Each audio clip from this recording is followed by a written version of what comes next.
नमस्कार. आजच्या या सखोल विश्लेषणात आपलं स्वागत आहे. नीटची परीक्षा झाली की साहजिकच डोक्यात एकच प्रश्न घुमू लागतो. पुढे काय? कट ऑफ किती लागणार? आज आपण हाच सगळा गोंधळ दूर करणार आहोत. कुठलेही अंदाज नाही, तर थेट डेटा आणि वस्तुस्थितीच्या मदतीने आपण नीटची 2026च्या कट ऑफचं वास्तव सविस्तर समजून घेणार आहोत.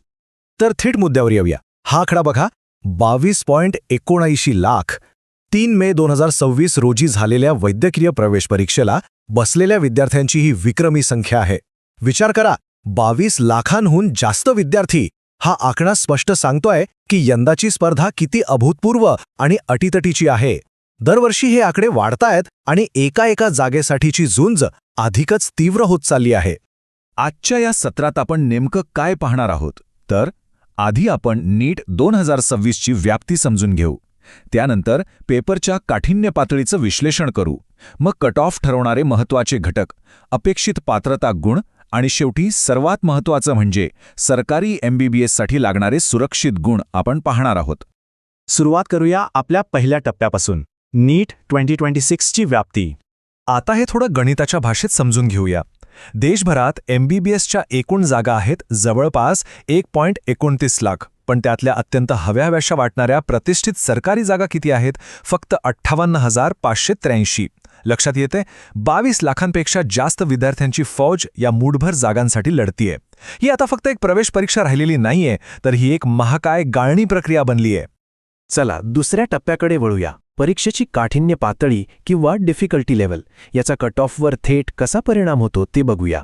आता इथं नीट 2025 आणि 2026ची तुलना केली तर खूप मोठा फरक दिसतो. 2025मध्ये बायोलॉजीचे प्रश्न कठीण आणि ॲप्लिकेशन बेस्ड होते, पण 2026चा विचार केला तर संपूर्ण पेपर एकंदरीत मध्यम स्वरूपाचा राहिला. विशेषतः बॉटनीचे प्रश्न तर थेट NCERTच्या पुस्तकातून आले होते. साहजिकच ज्यांची चांगली तयारी होती त्यांना खूप वेगाने आणि अचूकपणे जास्त गुण मिळवण्याची एक मोठी संधी मिळाली. थोडक्यात सांगायचं तर, जेव्हा पेपर सोपा किंवा मध्यम असतो ना, तेव्हा निष्काळजीपणाने केलेल्या लहान चुका खूप महागात पडतात. एका छोट्याशा चुकीमुळे शेकडो विद्यार्थी रँकिंगमध्ये तुमच्या पुढे निघून जाऊ शकतात. त्यामुळे अशा वातावरणात अचूकता किंवा ॲक्युरसी हाच यशाचा एकमेव मार्ग ठरतो. आता वळूया तिसऱ्या भागाकडे. कट ऑफचा आकडा वर खाली करणारे नक्की कोणते घटक आहेत? हे बघा, यंदा एक चांगली गोष्ट झाली ती म्हणजे साधारण 12,000 नव्या जागांची भर पडली आहे. आणि हे पण खूप महत्त्वाचं आहे, पेपरची सोपी पातळी आणि 22.79 लाख विद्यार्थ्यांची प्रचंड संख्या यामुळे चित्र पुन्हा बदललंय.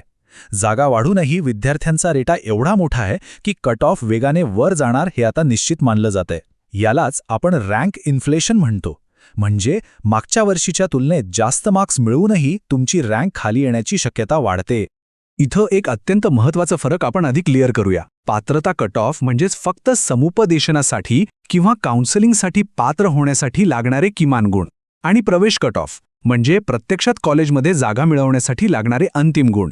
हे दोन्ही पूर्णपणे वेगळे आहेत. फक्त पास होणं म्हणजे ॲडमिशन मिळणं नाही, हे लक्षात घेणं पुढील प्रवासासाठी खूप गरजेचं आहे. तर मग अपेक्षित पात्रता कट ऑफ गुण किती असतील?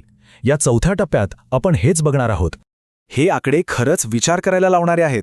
पेपर सोपा असल्यामुळे खुल्या प्रवर्गाचा म्हणजेच जनरल कॅटेगरीचा बेसलाईन कट ऑफ थेट 165 गुणांवर जाण्याची शक्यता आहे. मागच्या वर्षांच्या तुलनेत ही एक मोठी वाढ आहे. SC, ST आणि OBCसाठी हाच आकडा 128च्या आसपास असू शकतो. याचा सरळ अर्थ असा की फक्त शर्यतीत टिकून राहण्यासाठी सुद्धा आता पूर्वीपेक्षा खूप जास्त मेहनत लागतीये. आता तुम्हाला प्रश्न पडला असेल की हे अचूक आकडे ठरतात कसे? तर हे एका ठरलेल्या पर्सेंटाईल सिस्टमवर चालतं. जनरल आणि EWSसाठी हे 50वे पर्सेंटाईल असतं, तर राखीव प्रवर्गांसाठी 40वे पर्सेंटाईल. म्हणजे तुम्हाला देशातल्या अनुक्रमे 50% किंवा 40% विद्यार्थ्यांपेक्षा जास्त गुण मिळवावेच लागतात. पेपर सोपा असल्याने सर्वच जण चांगले मार्क्स मिळवतात आणि साहजिकच हे पर्सेंटाईल गाठण्यासाठी लागणारे मार्क्ससुद्धा आपोआप वाढतात. आणि आता आपण त्या टप्प्यावर आलोय ज्याची तुम्ही सगळे आतुरतेने वाट पाहत आहात. सरकारी MBBSसाठीचे सुरक्षित गुण. ऑल इंडिया कोट्यातल्या 15% जागांसाठीची ही आकडेवारी बघा. जर तुम्ही जनरल कॅटेगरीमध्ये असाल आणि तुम्हाला खऱ्या अर्थानं सेफ राहायचं असेल तर 650च्या पुढेच मार्क्स असणं अत्यंत आवश्यक आहे. OBCसाठी हे टार्गेट 600च्या आसपास, तर SCसाठी 500च्या घरात असू शकतं. थोडक्यात सांगायचं तर 620 ते 650 हाच तो यंदाचा उंबरठा आहे, ज्याच्या खाली सरकारी मेडिकल कॉलेज मिळण्याची शक्यता धूसर होत जाते.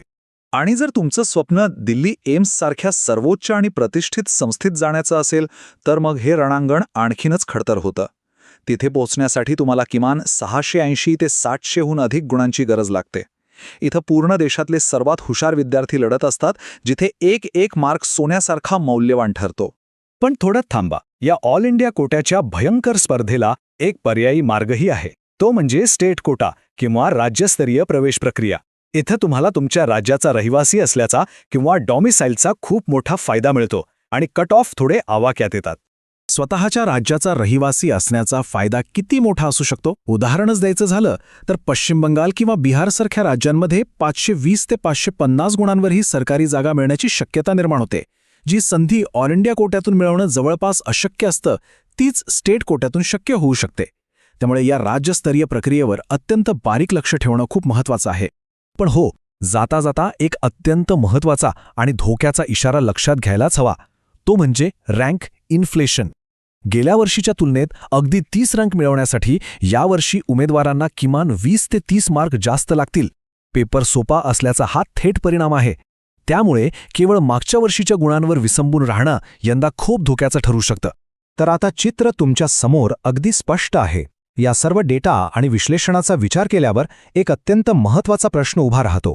आगामी काउन्सिलिंग प्रक्रियेसाठी तुमची सर्वात अचूक आणि प्रभावी रणनीती काय असली पाहिजे? हा डेटा फक्त माहितीसाठी नाही, तर तुमची पुढची पावलं सावधगिरीने ठरवण्यासाठी आहे. या बदललेल्या आकडेवारीचा योग्य अभ्यास करून निर्णय घेणं आता निर्णायक ठरणार आहे. आजच्या या सखोल विश्लेषणात सहभागी झाल्याबद्दल खूप खूप धन्यवाद.